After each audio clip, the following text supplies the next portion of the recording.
What's up, guys? Thought I'd give you a body shot of the balcony.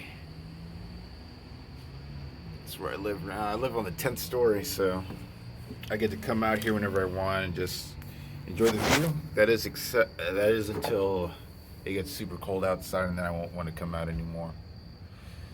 Uh, yeah, it's been a little bit. Just want to give you guys a status report on how things are going with my ambitions and shit. Been on the straight and narrow with the whole sobriety thing. Uh, it's been a little while now since I've had pot, and since I've been on my prescribed amphetamine medication. I don't know if I told you guys that already, but I was prescribed amphetamine salts for a little while too. So I kind of let the prescription for that expire. I let my medical card for pot expire. So now I just occasionally drink every now and then, like maybe a bottle or two on the evenings, but I don't go overboard because every time I go just a little bit overboard, it makes me feel like I'm about to catch a cold, and I don't really enjoy that. Like it makes my throat a little scratchy and stuff, and I don't like that. So that's kind of like a fail safe for me to not drink so much. Um, but other than that, I've just been dealing with a lot of clearing up a lot of obstructions and stuff. Yeah, I'm gonna get a little more comfortable here. That's better. Been clearing up some obstructions I've had since I moved to the apartment. The first thing being was that my Xfinity service got stupid slow when I first moved in here, so I just had a lot of frustration-based issues with the internet. But since then, I had tried to get a technician guy to come over and maybe take a look at the wires, see if like it could be trimmed and get like a clean tip at the end of the coaxial cable, but they never did it. So I got pretty frustrated at that, and then I ended up switching service providers, and that turned out to work pretty well. I'm on T-Mobile now. They got like a home internet service now, so I'm very happy with that. And the second issue I was dealing with was shipping. Shipping to the apartment was a nightmare. I think like my packages keep getting stolen. There's like a mail room that they should drop it off at, but you know, people at this building have access to that. So I think we got some thieves who live in this high-rise apartment, and they just end up stealing everything. So to fix that, I subscribe to a PO box service. So I'm getting all my non Amazon Prime stuff shipped to there. So that's another thing that I don't have to worry about anymore. I got the apartment to myself now. Unfortunately, my grandfather passed away a couple days ago. So my father had to kind of vamoose to the Dominican Republic to kind of just reconcile with the family and just check up on things. So I'll have my time to visit there. I just have to stay here and keep working. But I'm going to be sending my regards there pretty soon. So with all that, there is still just this ambition slash motivation factor I have to keep building up on. Haven't quit the PMO, the pornography, masturbation, orgasm kind of cycle completely yet. I mean, it's been a few days since I've done that, so I'm feeling pretty balanced. But I'm just gonna give it time. I'm not gonna force anything to happen sooner than it can, if that makes any sense.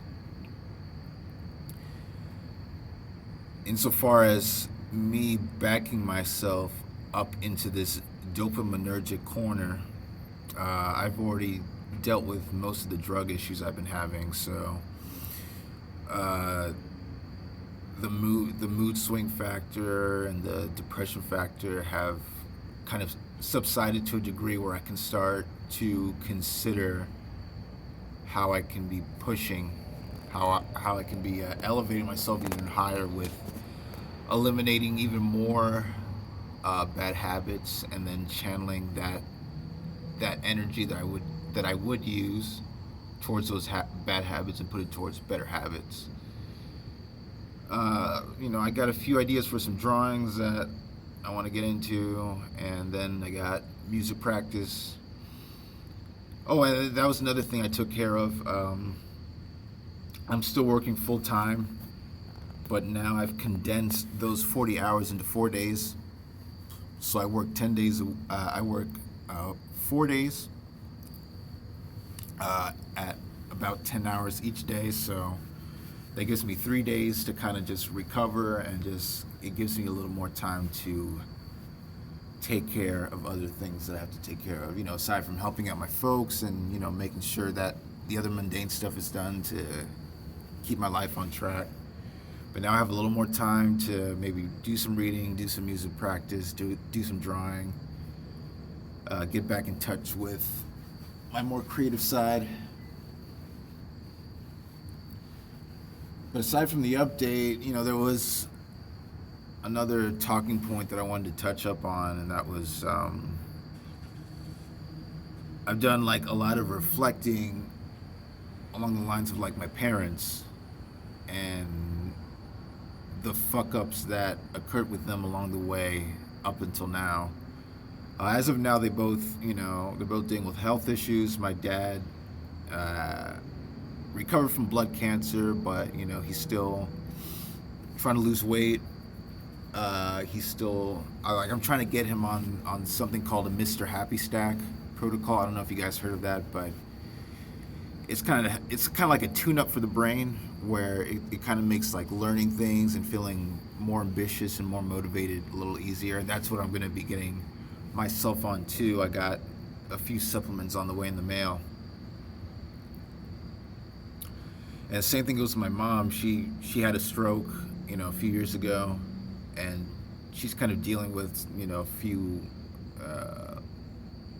side effects from that. I wouldn't call them side effects, but just pervasive issues that are related to that after the stroke occurred. And aside from their health issues, they both have financial issues. So with both my parents, they're in mediocre health, and they're in a poor financial circumstance where they're just trying to get ahead on things and keeping their head above water. The song, how the song goes. But that got me thinking, it's like, from the time they got separated, like the shortcomings they had, which led them towards getting divorced, and then it just having those shortcomings trail up until now. And now they're, those problems have compounded into something that brings me concern, but not like an overwhelming amount of stress, because I know in my heart of hearts there's only so much I can do about that. And I have to realize that everyone has a price to pay for their past transgressions, including myself, which is why I've learned how to keep my social and economic obligations to an absolute minimum, because that's the only way in this world and in this time period that I can see myself getting ahead. It's just kind of keeping myself in the shadows, so to speak, not making a whole lot of noise, not causing a whole lot of commotion, but staying true to my beliefs and my core principles. I have friends, but they're so far and few between, and I don't spend much time with them, and it's gotten to the point where I've gotten used to that,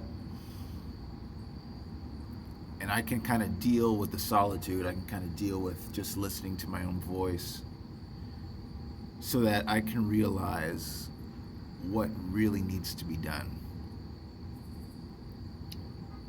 Because if you're a guy and you're dealing with a lot of girls, and those girls are calling you, then you don't really have time to kind of focus and think about yourself, and then you're always running out.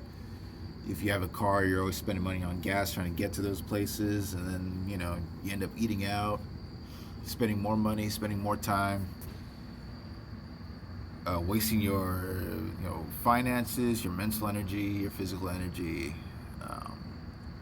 And then if you're a girl, or if you're a woman like my mother, and with her transgressions, it kind of ended up with her kind of just driving a lot of people out of her life. So she spends a lot of time alone, which is fine if that's what she's okay with. But as a female, I know females are like more social people. So I don't know if like all that time that she spends alone in her apartment takes a toll on her that she's not aware of, but that's kind of something I keep in mind as well. So I would say at this point, neither of my parents' lives could be considered ideal, except for the fact that their offspring, my younger sister and I, aren't doing that bad. But it's given me a lot to think about lately, because it's like how sorry should I feel, or how sorry can I afford to feel on how my parents' life has turned out because of the mistakes they've made and because of the problems they failed to remedy along the way up until this point. So that's just something I want to say. It's like, you can only give so much sympathy and so much brownie points to someone if you know what their shortcomings were along the way. I mean, I don't know how many of you guys have come from, broken households, broken families and stuff like that, but if you can, you know what I'm talking about. Like everyone, it takes two to tango. Maybe one side was more at fault than the other. I don't know, but there's always more than one party that's at fault. Anyways, with that being said, I don't know what's going to be coming up soon. Maybe I'll just do another on the road ramble, like get the tripod back up on my racing steering wheel setup in my room, and just maybe doing another ramble if I feel the inspiration to do so. But until then, let me give you guys another body shot at the balcony here. Pretty beautiful when the lights are on, but I'm not looking really forward to spending a lot of time on the balcony once it gets below 40 degrees or some crap like that. But until then, bye.